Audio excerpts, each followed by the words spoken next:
Hey, deserving listeners. Today's episode is an interview that I actually had on another podcast called Unpopular Culture with Michael Drane, who is a fellow counselor. Michael from the podcast Unpopular Culture called me up and said, hey, let's collaborate on a podcast and let's talk about mob mentality or groupthink. And it gave me an opportunity to do a half deep dive on the topic, and it also gave me an opportunity to talk with Michael from, again, the podcast Unpopular Culture. And it was a good conversation. I liked it. And so let's just go to that. Again, Michael Drane from Unpopular Culture. Okay. Hey, Kirk, how you doing today? Good. How are you? I'm good. So just for the benefit of everybody being on the same page, what is groupthink? Groupthink or mob mentality or monkey see, monkey do or sheeple. Like a good sort of general definition of groupthink or herd mentality would be the way that a crowd of people influences individual behavior. The way when you put a bunch of people together that have similar tendencies or wishes or something, that they would commit an act as a group, but they would never do it individually. So right there, you find that those are all kind of different takes on the definition. But I also find that when people are talking about examples, that it's often in a judgmental stance. It's easy to say that, Nazi Germany was one big example of groupthink. What about the United States, the cultural movement to legalize gay marriage and to stop oppressing LGBTQIA people? I don't know how many people would say that that's herd mentality, but I could see how you might label it as groupthink. You know what I'm saying? Yeah, actually, that's a really good point. You're right. I mean, just the name mob mentality or herd mentality, you think of a wild mob gone a ruckus, and you don't think about people coming together for good things, which happens all the time as well. So I think that's a solid point. I think of mob mentality or groupthink, and you're right, it does have 1,000 different names. People as a group are a different entity than an individual person.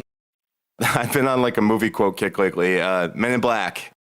There's a part where Tommy Lee Jones says, a person is smart, but people are dumb, panicking animals, and you know it. It might be better to understand what it is by looking at like what it does.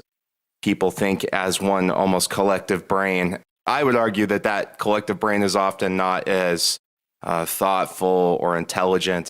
There's mechanics within a group that lend itself to kind of closing in from any outside opinion or bias and gelling together to keep their mob mentality intact.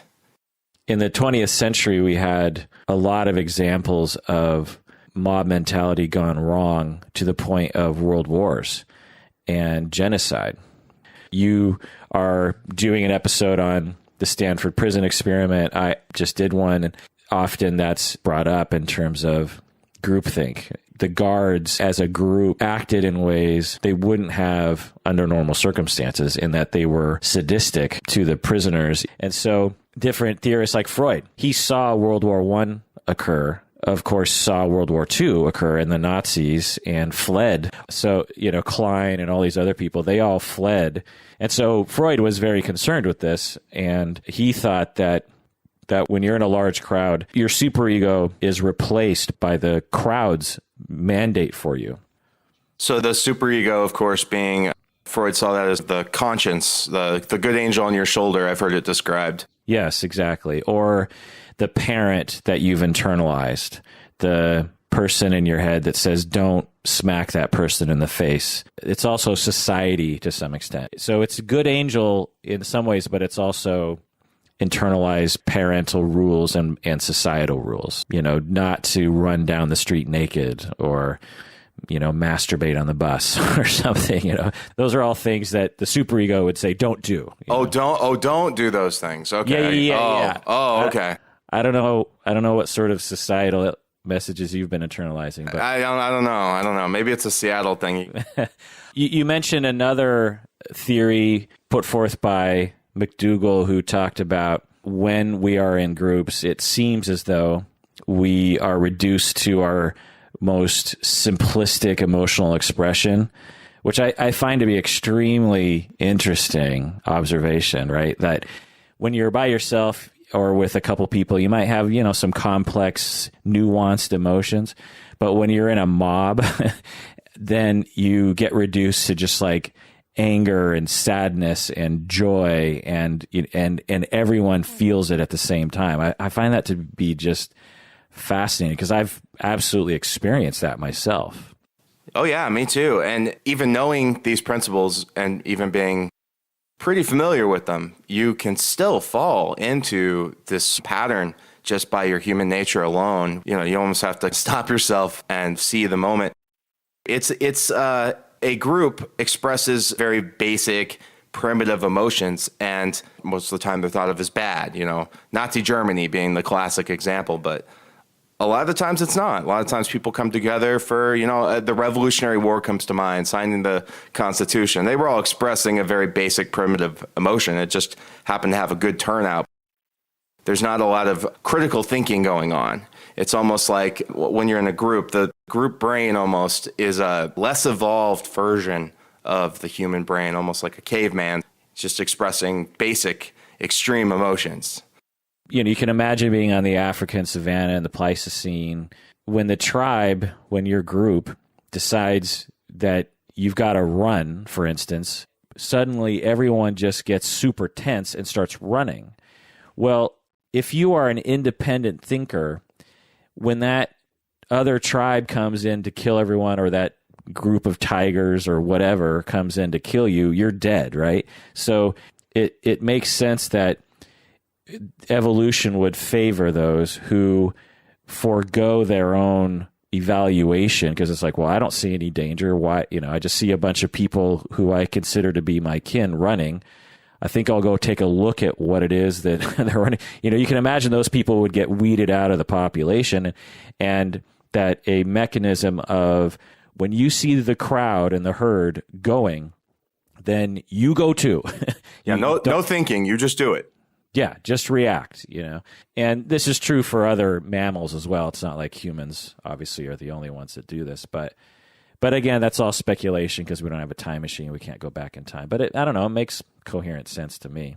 It sure makes sense to me. As you're talking, what I'm thinking about is social conformity, the stirrings, the primer of herd mentality. And that's something that we all experience more often than even mob mentality, is the pressure to conform and be like those around us. Yeah, absolutely. And as Americans, we consider this abhorrent to our self-esteem and identity, that we would follow the crowd. But it doesn't take a genius to just look around and see the massive amount of conformity that occurs for everyone. We're not individuals. We're part of a system, and that's our natural state, is concerned with other people, concerned with relationships, affected by other people, and our decisions are almost, 100% based on how other people will receive that decision, even though, again, we would like to think of ourselves as extremely independent.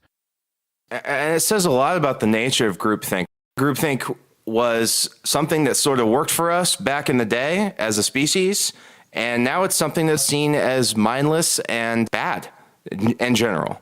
Right. So how do we use mobs for good is really the question that I would say, because, often a question is like, well, how do we stop mobs? How do we stop mobs? Will always...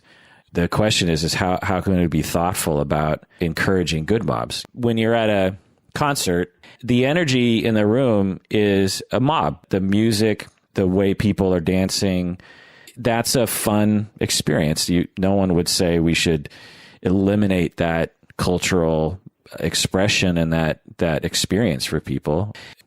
Well, I'm just going to take a guess. It seems to me that it all starts with education, knowing, to be aware that you're in a mob. That awareness is the step one.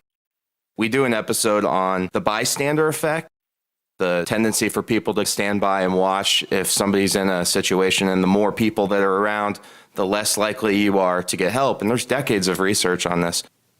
And the key to diffusing the bystander effect is to re-individualize a person. So if you've dropped to the ground in a restaurant and your significant other is choking and you're looking around for help, calling to the crowd for help, you're calling to the crowd as a single unit, and people will stand there dumbfounded, and that diffusion of responsibility takes place. Everybody's sort of looking to the person next to them to do something. So you re-individualize a person. They teach you that in like CPR training with the dummy. You know, you shake the dummy and you say, "Are you okay?" And the very next thing you do is say, "You, right there in the red shirt, go call 911." And by doing that, you've taken that person out of the group and re-individualize them as a person. And that way you can break the crowd back into individuals again. That's my best stab at it. Yeah. It's, easier said than done sometimes, right? Like the mob that attacked Laura Logan. She was a news correspondent. She was walking through a crowd in this square where all these people were celebrating the ousting of their current president. For some unknown reason, these people started to assault her, started to kind of push her around, and a whole bunch of men just descended on her for a half an hour. Men were, ripping at her clothes, sexually assaulting her. The other news crew were trying to get to her, and the mob was pushing them away, and there were people trying to stop this mob. They were, "What are you doing? Stop this." And it just, for whatever reason, just fed on itself until another Egyptian woman saw this happen and covered Laura Logan with her body to stop the men from doing this. And then a bunch of other men came over and protected Laura Logan. So a different mob was formed that came over to help her. So one mob formed to sexually assault her, and another mob formed actually to help her. Wow. Yeah. What a terrifying, traumatizing experience that would have been. I kind of, the closest thing I can come to personally seeing myself in that situation is being in a concert, like you had said earlier. When you're around that many people, if you're paying attention, you can feel the energy of the room. It's very palatable. And when it turns and everybody turns angry, I think you feel that change in emotion, and to be in the middle of that and to have all that targeted on you.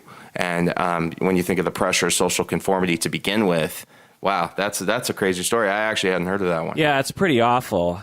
Like rioting after a sport event. Some people will say, "Oh, well, it's, a few bad apples." So is it a few bad apples? Is it the fervor of the crowd? Do people egg each other on? Is it the lack of individuality? Is it that deep down we all want to burn cars and sexually assault people, but when we're by ourselves, we wouldn't do that, but the crowd sort of gives us this excuse? I mean, have you ever done anything bad in a mob that later on you said, "Whoa, why did I do that?" Nothing I would confess to, Kirk, but how about Black Friday? That comes to mind. We're heading towards it rapidly. That seems to be a commercialism approved annual thing that people do. I was looking at YouTube videos of a Black Friday in 2013. People standing outside just wrapped around the building. I mean, a horde of people. And then it cuts inside to the store, and right away you see right in front of the register, I'm not kidding, 2 soccer moms beating each other over a widescreen television. Right. And that's exactly what you're talking about. Those 2 people would not, in almost any other situation, they're just going around with their life, and you would never know that later that night they're going to go pummel somebody with their purse. And that group polarization that happens, that mindlessness that happens. In that same video, there was actually a guy that was driving in his car with a megaphone out the window and driving by the line saying, "You're all sheep, you're all commercialism," kind of like calling them out. I had kind of had the thought of like, would I rather be the guy with the megaphone or the person standing in the line? Because you're kind of an asshole if you're the guy with the megaphone, but you also kind of have a point, Yeah. If you have 2 soccer moms without a crowd, like they're the only customers in the store, and they both reach for the flat screen TV that's on sale and there's only one left, there's a very low likelihood that it will come to blows. No video goes viral of Black Friday going well. Going smoothly, right. Yeah. So that's another thing to consider. I wonder if a very small percentage of Black Friday events result in the kind of things we see on YouTube. The examples that I can think of really are related to concerts. You end up doing things in the crowd that you would never do under other circumstances. You push your way past people, and you get aggressive to establish your spot in front. And it's crazy how natural it feels in the moment. You don't really think twice about it when you're shoving people to the side. Your behavior, I know if you were looking at that from the outside in, you might be thinking, what's my problem? I'm being kind of a jerk. I would never even act like that. But in the moment, it feels so natural. It's a hardwired thing inside of us to just turn into some Neanderthal, just expressing emotions. Me want concert. Right. Exactly. The sense of invulnerability that happens when you're in a mob, in a group, the Black Friday thing, you feel a certain sense of protection from the group that you're in because you're looking to the left and to the right, and all these people, hey, they're with it too. So yeah, let's do this. Right. Right. You are off the hook to some extent. It's like, well, if the mob is doing this, then I can't get in trouble for it. The March on Washington, I think it was called, that you could consider to be a mob. They were peaceful. It is, I think, something, again, in the broader definition, we can use for good. Yeah, it's also extremely current and relevant, this topic, in a lot of ways. I mean, right now we have a big swell of racial tension across the country. What my father called the other day, it's the Trump riots and backlash of minorities. And have you seen the video about the third grade classroom and they're all chanting, build the wall, build the wall? No, I've been avoiding such things because it depresses me. Yeah, it's very disturbing. And then on the other side, I heard this story, although I have not confirmed it, about a group of African-American males that beat up this older man who was supposedly a Trump supporter. And so you have this kind of swell across the country, and in that way, I think this is a very relevant topic. Being aware of it and kind of own it would be the first step I can think of to getting any kind of control over it. Yeah, it's scary when we think about, especially when we feel justified by a number of other people. There are people on the right who feel justified. I mean, those kids saying build the wall, they're not saying that because they believe them to be wrong. They think they're right. And the reason why they think they're right is because there's an ideology that is extremely strong and prevalent and echo chamber-like that supports that idea. And so they're thinking they're being heroes. They don't think they're the villains. And on the left, you have the exact same thing. From their point of view, they are the heroes. They're the people who are at the forefront of a justifiable spear attacking something that's evil. But people on the right look at these Trump riots as ridiculous crybaby liberals who don't know what's going on. Right. And so we, as you say, if we can use them for good and be aware of these elements, then we can use them. I am 100% sure that we will not be able to achieve that in our society. There are so many things that I would like our society to recognize. This is one of them. I doubt that our society will, since they don't recognize several other things about us. Well, maybe we can do our part. Maybe it'll change somebody's mind or educate somebody. It's all relative. Everybody's the protagonist in their own life story, and nobody's going around thinking that they're the bad guy. So automatically, you're going to go into a situation like this with a bias that you're right and the other side is wrong. Try to take a breath. If you see this kind of behavior happening on your side or somebody else's side, to take a breath and try to be aware and know how quickly a mob can spiral out of control. As an individual, you only have so much power, but then again, all the individuals are forming a mob that are feeding off of each other, so you can do your part. I think that would be my takeaway, is to simply be aware and simply try to do your part to diffuse that diffusion of responsibility, try to own your piece of that and make good decisions based on that. And it's hard. It's hard to fight a mob, and it's hard to fight human nature. Yeah, overall, that's wonderful advice. We just have to be very contemplative about this whole context, because there are some people, and many of them listeners to my podcast, that would say, look, we need to send a message that it's not okay to oppress groups of people. It's not okay to be xenophobic. It's not okay to be misogynistic. And if they're not going to listen, then we're going to make them listen. And right. we are going to cause a ruckus, and we are going to get in their face, and we are going to scream, and we are going to potentially break things. And if the cops are going to stop us from, having our rights to protest, then we're going to attack them in the same way that they're attacking us. It's that important. Yeah, I get that. And back to the Revolutionary War thing.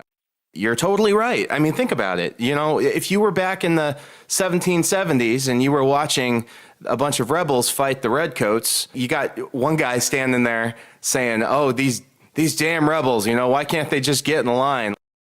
The neighbor right next door is rooting them on. And it's very difficult to know what side of history you're going to land on when you're in the moment, when it's all happening. And then the other thought I had was maybe the answer is to infuse some goal-directed behavior, some infrastructure for the mob or the group. The mobs has such a bad connotation to it, but like the people protesting right now against the Trump election, for example.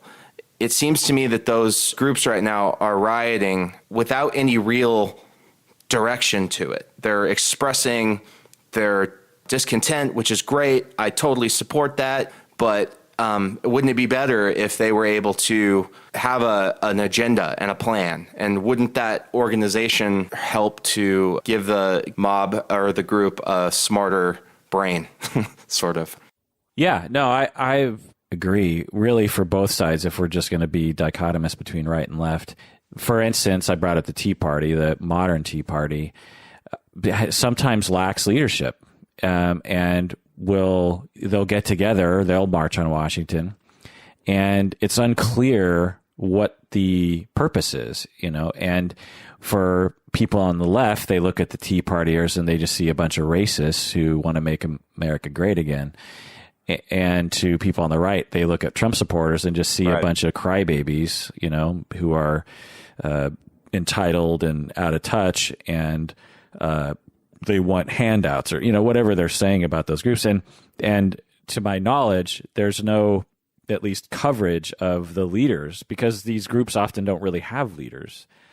And I've often thought, wouldn't it be nice if a leader just emerged so we could have dialogue with someone who speaks for this group? But that gets hairy too, because what if a third of the group doesn't agree with that leader? For instance, when it comes to the terrorists in the Middle East, especially after 9/11, I really wanted one of them to emerge as a leader we could dialogue with and say, okay, what is it you want exactly?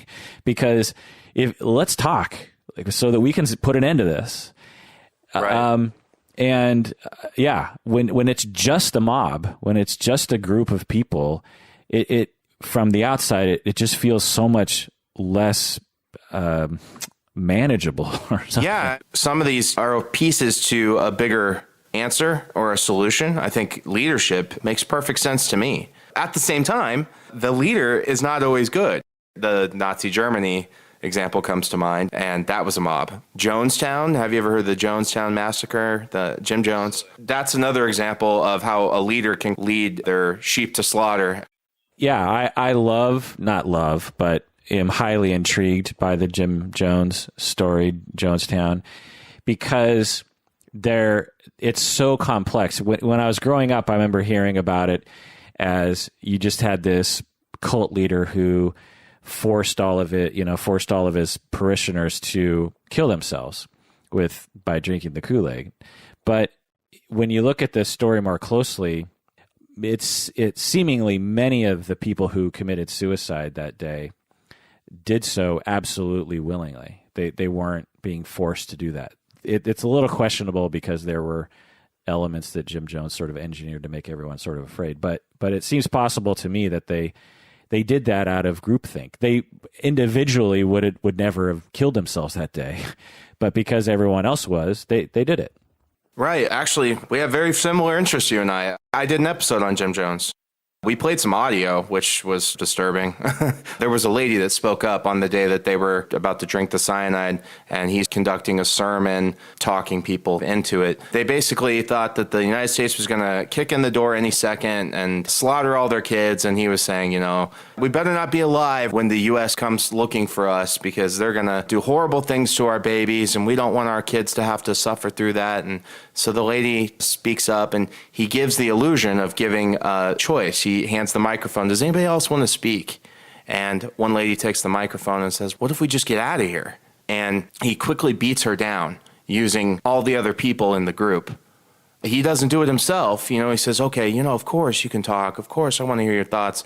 And he lets everybody else pressure her into, shut up. We already made this decision, and who are you to speak against it? And also, not to mention, there were armed people around the group, the more militant wing of Jonestown People's Temple Society, facing guns at the people as they were doing it. So those who didn't do it willingly were heavily coerced, let's say. So there were a lot of elements at play there. Jones served as something called a mind guard. In sociology for groupthink, a mind guard is a person that plays the role of filtering information to the group. Anything from the outside that they don't want the group to know because it might break the group up, it might change the group's opinion. So Jones would literally get on a PA and broadcast what he called the news. He would pretend to report news from back home, and it would always, of course, be horrible. The U.S. is in flames. Oh, man, we're so lucky to be away from there, and reinforcing it's good that they're there, and it's good that they're a group, and everybody else is bad, and all the information came through him, and it shielded the group from knowing anything different. Jones did start off as sort of a good guy. It occurs to me that I think Hitler did too. Hitler started off as sort of a reform candidate that was going to prop Germany back up after its great fall and its depression, and people rallied behind him as somebody who was going to bring real change. And well, as I'm saying all these political phrases, I'm getting a little disturbed, but at the correlation between then and the rhetoric that we can hear now, that psychopathy that you mentioned, psychopath or somebody who is antisocial, they have a real ability to get under your skin and manipulate you because they're studying, they're watching all the time. They become very good at manipulation, and that trait lends itself well in the Jim Jones example, also in Adolf Hitler's example, very charismatic. They know just what you want to hear. They know just how to bring you all together. And then once they have you, there seems to be a threshold or a tipping point there where things start to go horribly awry in those scenarios. Yeah. I wonder if mobs will not have the same overall negative effects. I can't imagine another Jim Jones happening. People can look stuff up on the internet. Right. Find out, you wonder if Jim Jones people, if they had the internet, for instance, down in wherever they were in South America, and could have tweeted to other Americans to find out, oh, the U.S. government isn't coming here to kill us. They're actually worried about us. I wonder if those kinds of things might help. Having said that, there's a dark side to the force in that the internet can make mob mentality easier to manipulate. There's mobs on the internet every day. Every day there's there's several mobs on the internet doing a lot of mob-like things. Like the whole blue dress versus yellow dress thing. Oh, yeah. That was a total mob. I mean, why was everyone so freaking concerned about the color of this dumb dress? There's internet mobs that attack me for being, they'll call me a mangina, and they'll because I claim that I'm a feminist, and the internet might have a dark side to it. And I don't know. I guess we'll just have to see if our society goes down the tubes or not. The 21st century, man, the anonymity that being online provides you. I bet that person wouldn't have the guts to come up and say that to your face, but you get to get behind a computer and text whatever you want. And in many cases, nobody even knows who you are. You're consequence free. And you see a lot of herd mentality happening in a very fluid motion, like the dress example you said, how easily we polarize over nothing. And yet we dissented so quickly. It's terrifying. And psychology doesn't have a very good understanding yet about this digital influence on our behavior. It'll be very intriguing to see where it goes. Well, indeed. Not to invoke that rule that as soon as you bring up Hitler, you've lost a political argument, but just to reflect what other people are saying on the internet, which is we now have a president, Trump elect, who is hiring, to some extent, as his right-hand man, a Goebbels-like character in Steve Bannon. Yeah. If anyone, as you say, it's like, I don't think we know well enough how mobs work. I don't think psychology knows. Well, there is a group that absolutely knows how this works, or at least are the perhaps best experts.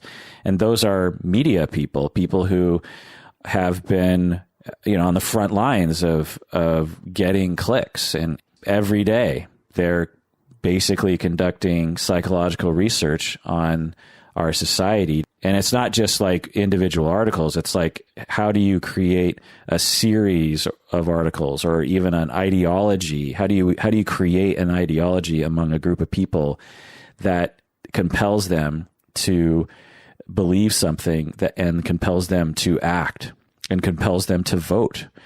And this guy knows that. I don't know. It's in some ways it's terrifying. In other ways, I just think it's par for the course.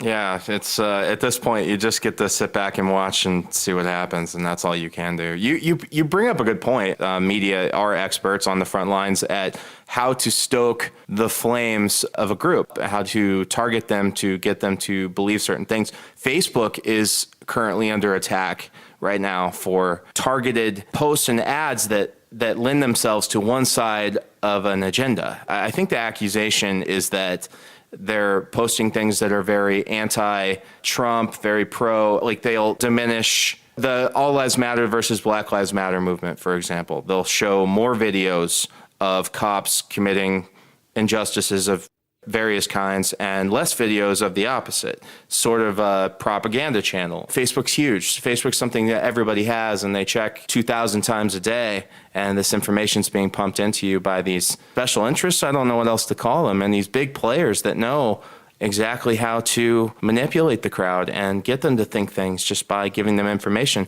that a lot of people just take on face value. That's a lot of the problem too. People don't bother to check the sources and say, well, is that true? Or am I just going to blindly believe that and fall in line and get pissed off at the rest of the people? What I will wish for is one media outlet that is, quote unquote, not propaganda, as if that could exist. But I don't trust anybody anymore. I don't trust any media. I don't even trust myself in terms of what I think anymore. I see the results of propaganda and groupthink, and I look at myself and I just assume I'm participating in a massive amount of that, and so I just don't even know what to think anymore.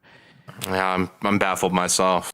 Well, on that happy note, let's wrap this up. What do you say, Michael? Sure, absolutely. I had to ask you a question about your podcast because I've been listening. I'm a steadily growing fan. I'm a big fan, actually. You release episodes very frequently, and I was wondering, we're a once-a-week show. Well, actually, we're now twice a week, but you're just constant releasing content. You are a podcast machine, and is there any reasoning behind that? Do you just love it, or? Well, there's this craziness in me that if I had my way, I would make 15 episodes a week because there's so many avenues, like this avenue we went down. It's so fascinating to do a short deep dive on this, and then to talk with you about it and to contemplate it. And now, after talking with you, I have like a much more developed gestalt around herd mentality than I did when you first brought up that we would talk about this. I love that process. At the end of the week, I will have done so many of these deep dives that it basically means that I have several episodes per week. Well, yeah, thanks for answering that. I was just curious. I really enjoy your show. Keep up the good work. I'll be tuning in, and I hope to do this again with you soon. All right, that was my talk with Michael Drane from Unpopular Culture. Check out their podcast if you want.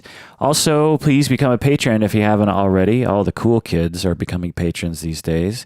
Also, tell a friend or a colleague about the podcast. Spread the word. Word of mouth is a big deal. Also, rate us on iTunes. And if you do so, send me an email and we'll get you some swag in the mail. Currently, it's stickers, these awesome round stickers with Berto and my mugs on it. Also, remember that $20 patrons get mugs if you live in the United States. Also, remember that if you want to do Loot Crate, use the promo code Psychology. And also join the new Facebook fan group, which is run by famous patron Lyndon. It's a fun Facebook page just for fans. Okay, see ya. Take care of yourself because you deserve it. You know you do.